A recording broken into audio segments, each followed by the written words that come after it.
พลาธิการปกส.ก้าวไก่กำลังมีพลานามัยก้าวไปถึงสำเร็จหน้าที่ปกปักรักษาอำนาจอธิปไตยของชาติไว้ให้มั่นคงสวัสดีท่านผู้ชมที่เคารพเพื่อนสหายนายและพลตำรวจที่ฮักแพงทุกท่านขอต้อนรับทุกท่านเข้าสู่รายการเร่งดูกำลังออกอากาศทุกวันจันทร์ตั้งแต่เวลา 8:30 หา 9:00 ทางสถานีโทรภาพป้องกันความสงบท่านผู้ชมทุกวันจันทร์รายการของพวกเขาแมนจะนำเสนอผลงานเวียกงานการเคลื่อนไหวภายในกลุ่มใหญ่พลาธิการเวียกงานพลาธิการแมนเวียกงานหนึ่งที่สำคัญจำเป็นและขาดบ่ได้ของกำลังป้องกันความสงบในการสุกยู่อำนวยความสะดวกสนองงบประมาณด้านต่างๆเครื่องอุปโภคบริโภควัตถุอุปกรณ์เทคนิคพาหนะหับไส้อาวุธยุทโธปกรณ์น้ำมันเสื้อไฟก่อสร้างปรับปรุงเคหสถานทำการผลิตธุรกิจยาปวดพยาธิตลอดฮอดเวียกงานบริการรักษาความปลอดภัยเพื่อให้กำลังป้องกันความสงบให้สำเร็จหน้าที่การเมืองในแต่ละระยะและสำหรับระยะนี้ทางรายการของพวกเขาจะให้บรรดาทานได้ไปรับชมบทนำไส้เวลาวางนอกวงการสร้างเศรษฐกิจครอบครัวเพิ่มด้วยการบริการตัดยิบห้อยเอกนางมาลินดาคำแพงเพชรสร้างรายรับได้140 ล้านกีบต่อปีรายละเอียดจะเป็นแนวเดนั้นเสริมบรรดาทานไปติดตามรับชม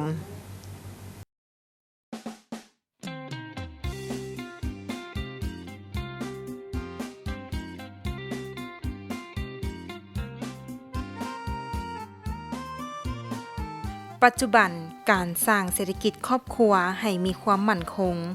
เป็นหน้าที่สำคัญของทุกครอบครัวบ่ว่าจะเป็นการปลูกฝังเลี้ยงสัตว์การค้าขายและการบริการอื่นๆก็ล้วนแต่แม่นการสร้างแรงรายรับเข้าสู่ครอบครัวโดยอิงตามเงื่อนไขและท่าแฮ้งของแต่ละครอบครัว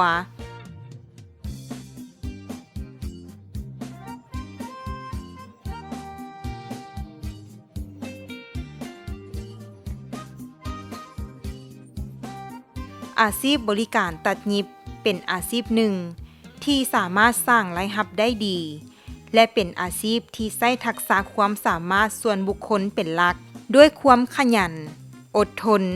และการพัฒนาฝีมืออย่างต่อเนื่องสามารถช่วยให้ครอบครัวมีรายรับที่มั่นคงและยกระดับคุณภาพชีวิตให้ดีขึ้น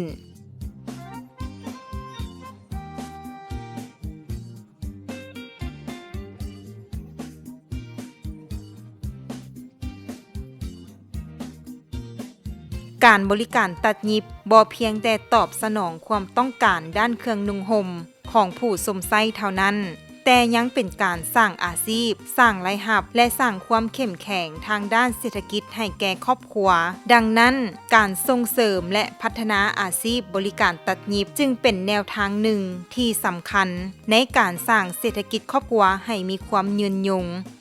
สามารถพึ่งตนเองได้และมีส่วนร่วมในการพัฒนาสังคมและเศรษฐกิจของชุมชนให้เติบโตอย่างต่อเนื่อง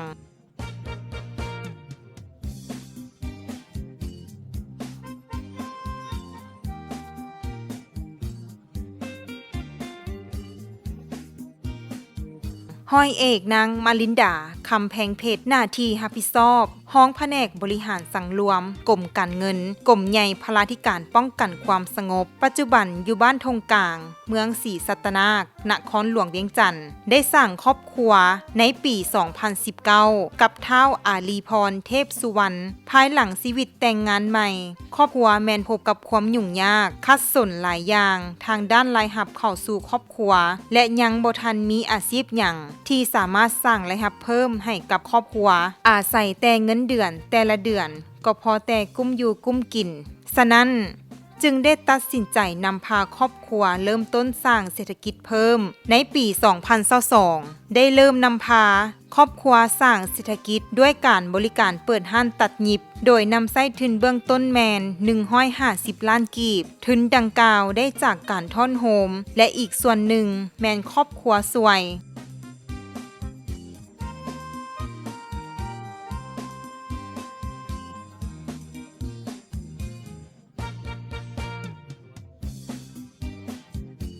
ย ย้อนความมักหักในการตัดยิบอยากตัดเครื่องนุ่งเองตัดเครื่องให้คนในครอบครัวและเห็นหมู่เปิดห้านตัดยิบมีรายรับที่ดีจึงได้ตัดสินใจไปศึกษานำหมู่เพื่อเรียนรู้แต่ละขั้นตอนและลองไปซื้อผ้าแพรมาเรียนตัดเองเห็นว่าตนเองมีพรสวรรค์ในด้านการตัดยิบจึงตัดสินใจเปิดห้านเป็นของตนเองในเบื้องต้น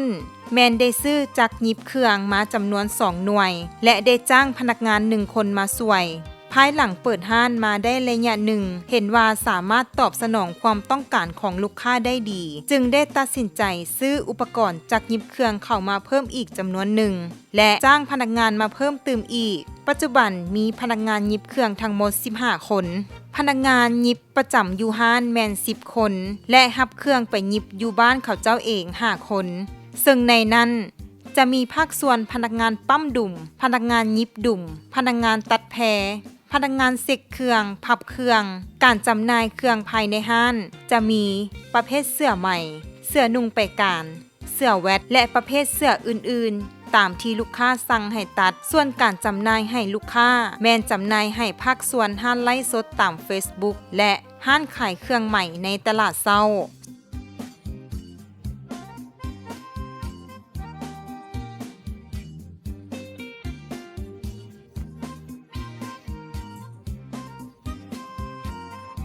ส่วนผ้าแพรที่นำเข้ามาตัดเครื่องให้ลูกค้าแม่นเอามาจากห้านขายผ้าแพรอยู่ตลาดเช้าแห่งงานหลักๆแม่นสหายเองเป็นผู้ออกแบบเลือกผ้าแพรเองสรุปบัญชีรายรับรายจ่ายภายในห้านประสานงานลุมกับลูกค้าเอง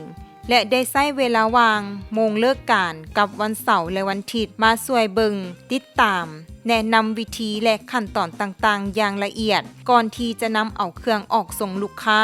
ส่วนการคิดรายค่าแรงงานแม่นคิดรายเป็นผืนหนึ่ง25,000 กีบจากการสร้างเศรษฐกิจครอบครัวด้วยการเปิดห้านตัดยิบเห็นว่าผลได้รับแมน140ล้านกีบต่อปีสามารถซื้อรถใหญ่ได้1คันมีทุนเก็บสะสมไว้หมุนเวียนครอบครัวอีกจำนวนหนึ่ง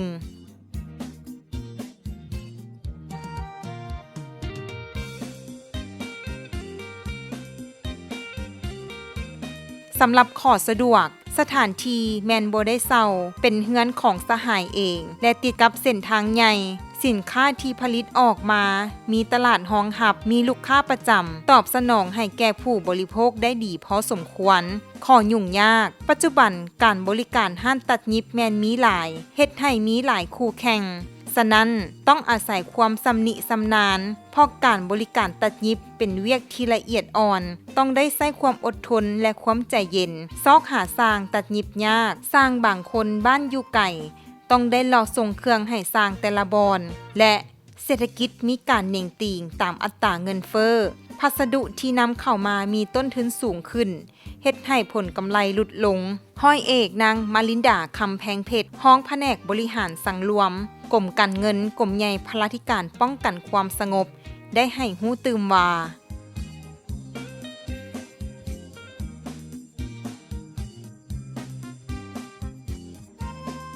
เจ้าสวัสดีข้าพเจ้าชื่อนางมาลินดาคำแพงเพชรสันห้อยเอกหน้าที่รับผิดชอบห้องแผนกบริหารสังรวมกรมการเงินกรมใหญ่พลาธิการการสร้างธุรกิจครอบครัวเริ่มในปี 2022 หลังจากเลิกการแล้วเฮาก็มีวิชาเฉพาะแต่เฮ็ดเวียกตัดยิบเสริมหารายได้เข้าครอบครัวเนาะแล้วก็เริ่มมันยิบเองแล้วก็มีสร้างผู้นึงแล้วก็เริ่มมาก็เลยจำนวนหลายขึ้นโดยสำหรับแท้งจูงใจในการเฮ็ดเนาะคนด้วยความมักหักอาชีพตัดยิบไปเรียนแล้วกันเห็นหมู่เฮ็ดอันนั้นส่งห้านก็เลยถามหมู่ศึกษานำหมู่ว่าเฮาจะเฮ็ดแนวใดล่ะก็มาเอาไปซื้อแพมาลงเองเลยมาเฮ็ดเป็นธุรกิจอันนั้นเองเลยต้นทุนในการสร้างสิทธิครอบครัวแม่นประมาณ140ล้านที่ไปซื้อแพซื้อจักรลงใหม่เลยทุกอย่างทำยิดขั้นตอนแม่นทันเฮาจะแต้มแบบแล้วล่ะลงให้สร้างตัดแล้วสร้างจะลงให้พนักงานยิบแล้วล่ะพนักงานเสกเครื่องแล้วก็ไปยิบดุ่มแล้วก็มาพับแล้วก็เข้าถุงแล้วเขาเอาไปส่งลูกค้าสำหรับลูกค้าที่เข้ามาเป็นตลาดเขาจะส่งตลาดส่งห้างไลฟ์สดต่างๆตาม Facebook ให้งานหลักๆเป็นเฮาแล้วก็ครอบครัวแล้วก็เฮาได้จ้างพนักงานยิบพนักงานตัดพนักงานปั้มดุ่ม พนักเซ็ตเครื่องคิดรายค่าให้งานเฮาไล่เป็นตู่ให้พนักงาน แล้วแต่คนหยิบได้หน่อยได้หลายเริ่มต้นกับ25 30แล้วแต่ราคาเริ่มต้นเฮาแมน180,000 250,000 300,000แล้วก็แล้วแต่แพรค่าแพรที่เฮานำมาผลิตแม่นนั่นมาแต่ตลาดเช้าเฮาไปอยู่ตลาดเช้าทางห้างก็จะเอาแพรมาให้เฮาก็ไปซื้อเองเดือนนึงประมาณ800-5,000 ตู่ต่อเดือนเฉลี่ยต่อเดือนนึงก็แม่น15 ล้านต่อเดือน6ปีกับ150 ล้านสำหรับเดือนหนึ่งสามารถผลิตได้800 ตู่ 5,000 ตู่สมเทียบความแตกต่างแต่ก่อนเฮาเป็นพนักงานอาศัยแต่เงินเดือนพอกุมอยู่กุมกินมาฮอดปัจจุบันครอบครัวเฮามีชีวิตที่ดีขึ้นสามารถซื้อรถใหญ่ได้1 คันซื้อจักรยิบเข้าเพิ่ม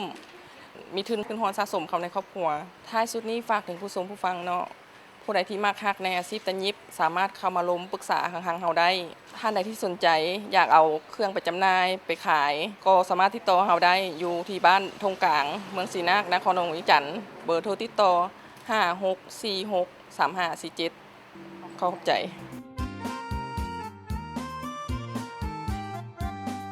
ทิศทางแผนการในต่อหน้าแมนจะสืบต่อสุ่มใส่ขยายห้านให้มีเครื่องหลายขึ้นกว่าเก่าให้มีออกแบบเครื่องหลากหลายแบบตามยุคปัจจุบันพอสินค้าประเภทเสื้อใหม่แมนมีการเปลี่ยนแปลงแบบเสื้อไปเรื่อยๆฉะนั้นต้องได้ศึกษาเกี่ยวกับแบบเสื้อให้หลายขึ้นและเน้นหนักในการตัดเย็บให้ละเอียดขึ้นตื่มท่านพันเอกอนุศักดิ์พรหมมีไสห้องเลขาหน่วยพักฮักฐานกรมการเงินห้องหัวหน้ากรมการเงินกรมใหญ่พลาธิการป้องกันความสงบได้ยั่งยืนว่าข้าพเจ้าพันเอกอนุศักดิ์พรหมมีไสห้องเลขาหน่วยพักฮักฐานกรมการเงิน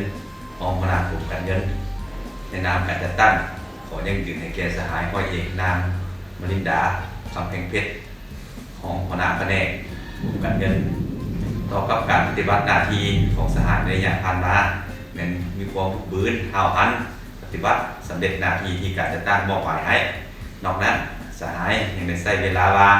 วงเลิกการในเมื่อวันเสาร์วันอาทิตย์ออกแบบตัดยิบเครื่องเพื่อสร้างรายรับพัฒนาแก้ไขชีวิตการเป็นอยู่ของครอบครัวเฮ็ดให้ครอบครัวมีรายรับเพิ่มขึ้นสามารถเป็นครอบครัวที่หลุดพ้น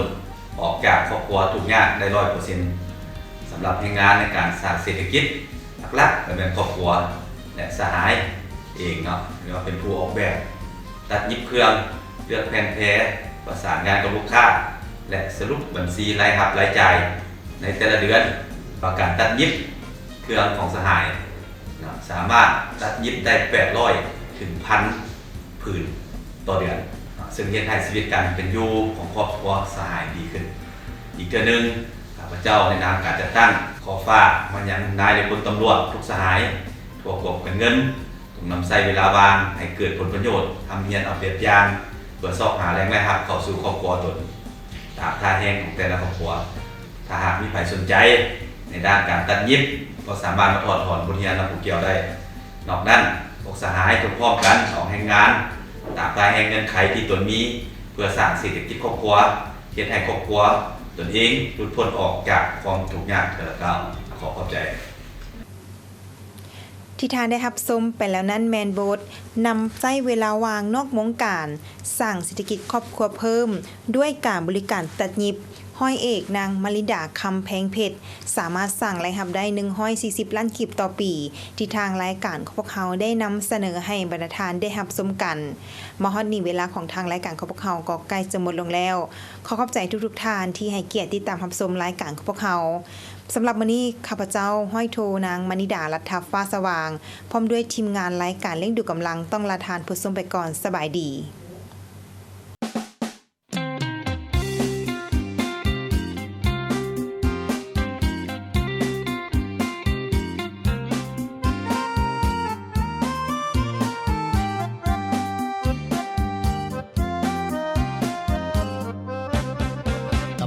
พลาเบิ่งแย่งการกินอยู่ผมก้องรวมหมู่ให้ความหูด้านพาลาเวียงานสุขาต้องมีความขยันเวียขับไซป้องกันให้หับประกันหอบด้านเมื่ มื่อชาติต้องการตำรวจพลาต้องไปก่อนไปกดกาเบิ่งบอนสถานที่บอนเฮ็ดเวียกเฮ็ดงานพลาธิการเฮ็ดหน้าที่ประสานคุ้มครองสำนักงานเตือนสารในที่ดินตำรวจพลาเป็นกำลังกองนนเว้าเรื่องเพิ่มพูนการผลิตได้อยู่กินเวียกงานพลายังบ่จบสิ้น